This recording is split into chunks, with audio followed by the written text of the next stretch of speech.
welcome to this special show on the media and entertainment world. I'm Samina Hirani and you're tuned in to Movies, Money and More, where in the next 30 minutes we'll tell you all the actual facts and figures from this glitzy yet billion-dollar industry.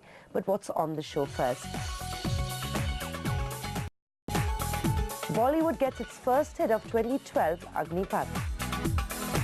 Versatile actor Akshay Khanna is in the news this week. And the spotlight remains on line producers. Over the years, movie makers have tried hard to crack that successful formula to make a super hit movie. But we are aware that there are several factors which are involved in making a movie a grand success. Marketing and promotional activities are definitely one of them, where at times 50% or even more than that is spent on publicity alone. Jasya tells you about those stunts and gimmicks movie makers these days resort to and how it's working at the box office.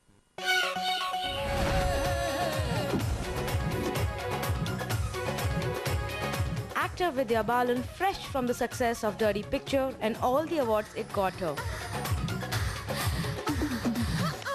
creating a stir at a local Mumbai train station.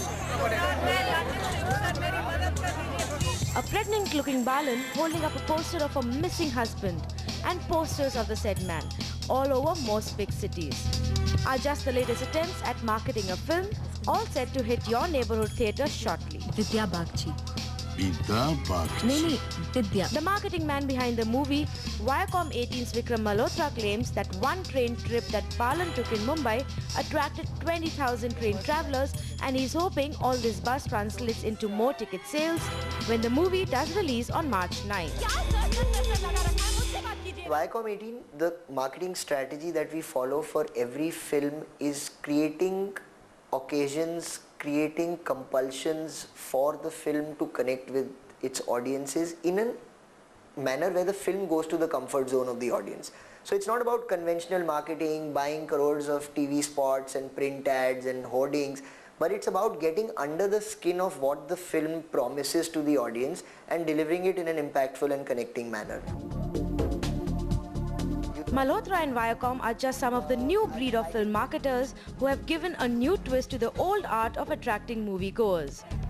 Over the last few years, there have been some eye-popping attempts, like Ram Gopal Varma's team for Agyat back in 2009, and in recent times we have movies like Ravan, a 150 crore film which spent a whopping 50 crore on just marketing. In a sense, all this attention to marketing means that film producers are not just thinking out of the box, but also spending large sums of money promoting films. Internationally, the ratio of marketing versus production had already arrived at 1:1. So if you actually made a movie in $20 million, you had to spend another $20 million to actually get it out, to the consumer. I think India has now evolved in the last couple of years. India is a massive country, and also with the choices of media where you need to target your audience, I think there is no other way but, to be honest, that you're nearly spending on a big blockbuster, you're spending 15 crores to 10 crores, that large a number on marketing. And which I think is imperative and really important. It's not by the way anymore. So the P&A cost that normally used to be a cost that you added on later on to your production cost, I think it's pretty much part of your startup cost. So when you talk about how much the film is going to cost, I think P&A has to be part of it now. You just can't keep it for later. If marketing has changed, so has the platform it is done on. Take for example the world of FBs and tweets that is brimming over with plugs and promos for movies. It plays a major role for three main reasons. One, it's a personal connect medium. Unlike television or newspapers or billboards or radio, which are largely community consumption or group consumption or peer group consumption, social media is a very personal medium. The screen is the individuals. So the connect and impact therefore is larger. You're almost talking in an interactive one-to-one environment. Secondly, it's extremely low cost as compared to the conventional offline medium. And thirdly, the ability to innovate increasingly is getting that much higher. As audiences are changing, so is the marketing funda in Bollywood. In fact, that is why the rules differ from movie to movie, and marketers have been quick to figure that you have to use different approaches to attract different kind of audience. Take for example two films that were poles apart, though they both were set in a rural background. Dabangg and Peepli Live. While Dabangg was a big-ticket mass film, Peepli Live was a niche film targeted at the multiplex audience. Both saw a lot of marketing around them. Dabangg was a single-screen sensation, and even though the multiplexes were houseful for the film, the maximum marketing money was spent promoting the film in such old theatres. In fact, a whopping 40% of the budget, which is 12 crore, was spent on marketing of the film. In Peepli Live too, the marketing money was significant, even though the budget of the film was less than 1/4 of that of Dabangg.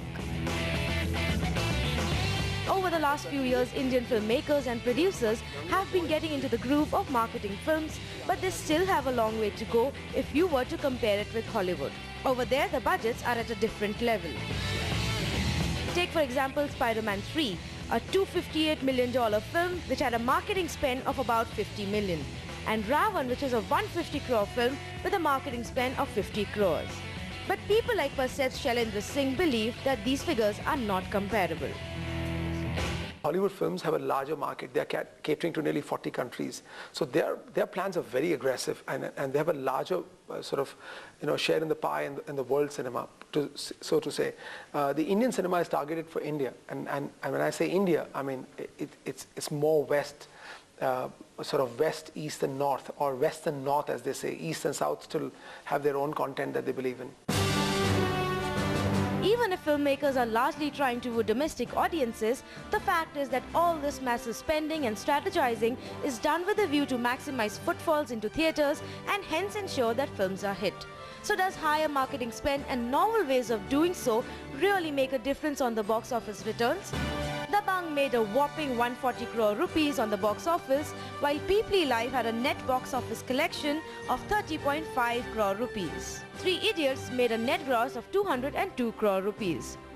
A well-marketed and hyped film which didn't do so well at the box office. It's clear from this that while marketing today is an integral part of filmmaking process, it has to be backed by good content. Films like Dabangg and Three Idiots did well because of the fact that they touched a chord. And the most eye-catching marketing ploys didn't do much for the fortunes of films like Desi Boys and Players. And who would be able to ratify this better than Vidya?